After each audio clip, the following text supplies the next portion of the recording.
নমস্কার বন্ধুরা, আপনাদের সকলকে স্বাগত জানাচ্ছি নতুন একটি ফ্রেশ ভিডিওতে। আজকের তারিখ হচ্ছে আগস্ট মাসের 21 তারিখ 2025, আর ঘড়িতে সময় এখন বলছে সকাল 9টা। আমরা শ্রাবণ মাসকে পিছনে ফেলে রেখে চলে এসেছি হচ্ছে ভাদ্র মাসে।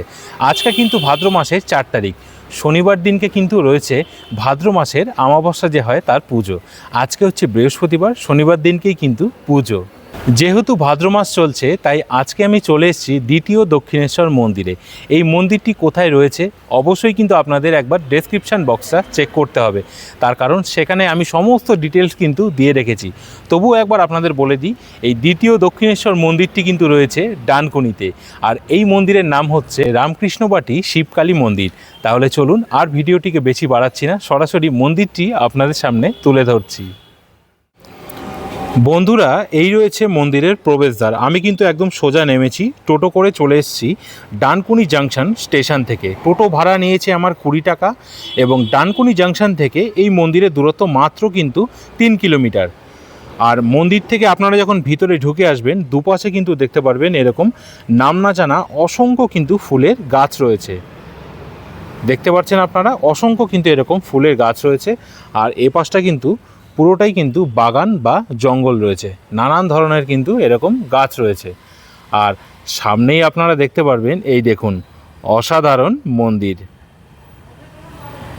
আপনারা যখন চোখ বন্ধ করে খুলবেন না, মনে হবে যেন আপনারা মা ভবতারিণীর মন্দির অর্থাৎ দক্ষিণেশ্বরেই কিন্তু চলে এসছেন।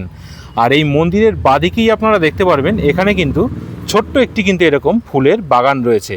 দূরে আমি দেখতে পাচ্ছি এখানে তুলসী মন্দির রয়েছে, সামনেই রাধাকৃষ্ণের বিগ্রহ রয়েছে, আর এরকম কিন্তু নানান ধরনের কিন্তু গাছ রয়েছে।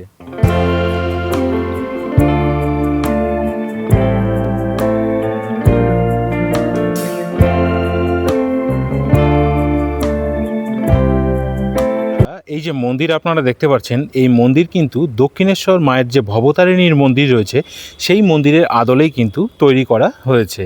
আর এখানে কিন্তু বা এই মন্দিরটা কিন্তু টোটাল 9টি রত্ন বিশিষ্ট। এই যে উপরেই আপনারা দেখতে পাচ্ছেন, এখানে কিন্তু টোটাল 9টি রত্ন রয়েছে, এবং প্রত্যেকটা রত্নর উপরে কিন্তু রয়েছে একটি করে ত্রিশূল। আর এই যে মন্দির রয়েছে, মন্দিরে কিন্তু টোটাল 3টে কিন্তু গেট রয়েছে। সামনের দিকে একটা গেট রয়েছে, আর এ পাশে রয়েছে একটা নাট মন্দির। নাট মন্দিরের সোজাসুজি একটি গেট রয়েছে, এবং এই যে গেট দেখতে পাচ্ছেন তার ওই সোজাসুজি কিন্তু রয়েছে আরও একটি গেট। দেখতে পাচ্ছেন কি অপূর্ব এবং কি সুন্দর দেখতে লাগছে। একদম দক্ষিণেশ্বর মন্দিরের আদলেই কিন্তু তৈরি করা হয়েছে। আর এই যে মন্দিরের যে কালারটা রয়েছে, এই কালারটাও কিন্তু দক্ষিণেশ্বর মন্দির যে ভবতারিণী মায়ের মন্দির রয়েছে সেই মন্দিরের মতনই কিন্তু তৈরি করা হয়েছে।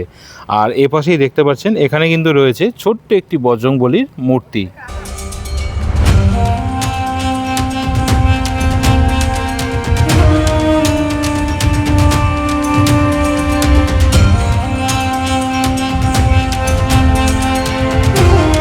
দেখতে পাচ্ছেন এই রয়েছে বজরংবলীর খুব সুন্দর ছোট্ট একটি বিগ্রহ। আর এই যে মন্দির আপনারা দেখতে পাচ্ছেন, মন্দিরের ভিতরে কিন্তু আপনারা ধূপকাঠি মোমবাতি জ্বালাতে পারবেন না। এই যে স্ট্যান্ড করা রয়েছে, আপনারা কিন্তু এখানেই যাবতীয় ধূপকাঠি মোমবাতি জ্বালাতে পারবেন। আর এই যে দেখতে পাচ্ছেন এখানে রয়েছে কিন্তু নাট মন্দির।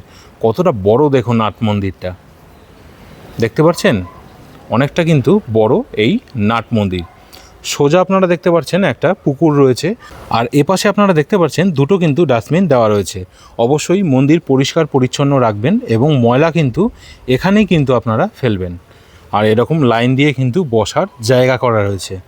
এপাশে রয়েছে একটা বসার জায়গা, এপাশে রয়েছে এরকম অনেকগুলো কিন্তু বসার জায়গা করা রয়েছে। চলুন নাট মন্দিরটা একবার আপনাদের সামনে দিয়ে দর্শন করিয়ে দিই। আর দূরেই রয়েছে এরকম অসাধারণ মায়ের মন্দির। আর এই যে দেখতে পাচ্ছেন এখানে যে পুকুর রয়েছে, পুকুরের পাশেই আপনারা দেখতে পাচ্ছেন এই যে অনেকটা কিন্তু বড়, দেখুন এখানে কিন্তু ভোগ প্রসাদ রান্না করা হয়। মন্দিরে যখন কোনো বড় বড় অনুষ্ঠান হয়ে থাকে তখন কিন্তু এর ভিতরেই কিন্তু ভোগ প্রসাদ রান্না করা হয়। সামনের দিকে আমি আর যাচ্ছি না, তার কারণ অনেকটা কিন্তু পেছল রয়েছে। এই রয়েছে নাট মন্দির। টোটাল 18খানা স্তম্ভের উপর দাঁড়িয়ে রয়েছে এই নাট মন্দির। মোটা মোটা পিলার, আর নিচটা কিন্তু এরকম সাদা কালারের মার্বেল বসানো। আর এখানে কিন্তু মায়ের নানান ধরনের কিন্তু ছবি রয়েছে। আর মায়ের যে দশ মহাবিদ্যা রয়েছে তার কিন্তু নানান ধরনের কিন্তু মূর্তি এই উপরে কিন্তু এনারা এখানে ফুটিয়ে তুলেছেন। এই যে দেখতে পাচ্ছেন কি না আমি বুঝতে পারছি না, তার কারণ ভিতরটা কিন্তু সম্পূর্ণ অন্ধকার রয়েছে। এই যে দেখুন, প্রথমে রয়েছে মা কমলা, তারপরে আপনারা দেখতে পাচ্ছেন মাতঙ্গী, বগলা, বোমাবতী, ছিন্নমস্তা, ভৈরবী, ভুবনেশ্বরী, মা ষোড়শী, তারপরে মা তারা এবং মা কালী। আর এপাশেই আপনারা দেখতে পাচ্ছেন শিব এবং সতী আরও দুটো কিন্তু বিগ্রহ রয়েছে। আর সোজা আপনারা দেখতে পাচ্ছেন এই যে রয়েছে মায়ের মূল যে গর্ভগৃহ। এই যে নাট মন্দির আপনারা দেখতে পাচ্ছেন, এই নাট মন্দির দিয়ে কিন্তু আপনারা মাকে সোজাসুজি দর্শন করতে পারবেন। আর সামনেই আপনারা দেখতে পাচ্ছেন এখানে কিন্তু বলি দেওয়া হয়। জানি না এখন বলির প্রথা রয়েছে কি নেই এই মন্দিরে, এখানে কিন্তু আগে বা এখন বলি দেওয়া হয়।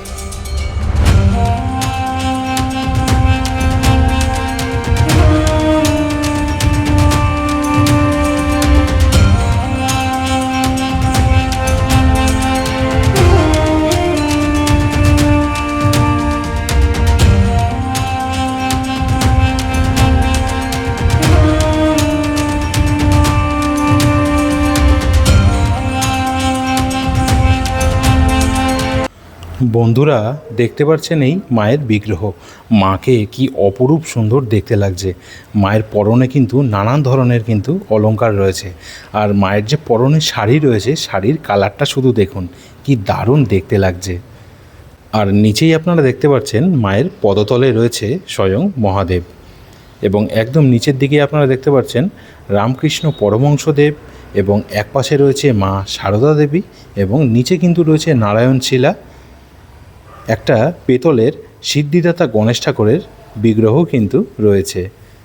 আর একদম নিচের দিকে আপনারা দেখতে পাচ্ছেন মায়ের যে পাদুকা রয়েছে সেই পাদুকা। এই যে সিদ্ধিদাতা গণেশ ঠাকুর রয়েছে, পরপর কিন্তু তিনটে শিবলিঙ্গও রয়েছে। পুরোহিত মশাই এখনও পর্যন্ত আসেননি, এসে পুজো শুরু করবেন। দেখুন ফুল কিন্তু নিচে রাখা রয়েছে। চলুন এবার মন্দিরটা একবার আপনাদের প্রদক্ষিণ করে দেখিয়ে দিই।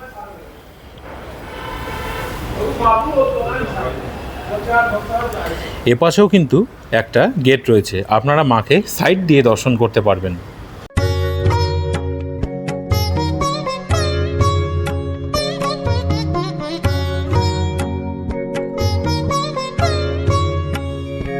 এপাশেও কিন্তু একটা গেট রয়েছে, এপাশ দিয়েও কিন্তু আপনারা মাকে দর্শন করতে পারবেন। আমি এখন রয়েছি মায়ের গর্ভগৃহের ঠিক ডান দিকে।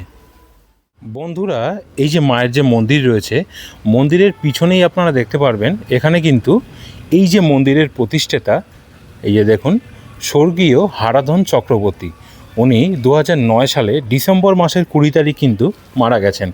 তারই একটি বিগ্রহ কিন্তু এখানে তুলে ধরা হয়েছে। এই যে রয়েছে হারাধন চক্রবর্তী, তার পাশেই আপনারা দেখতে পাচ্ছেন তার সহধর্মিণীকে।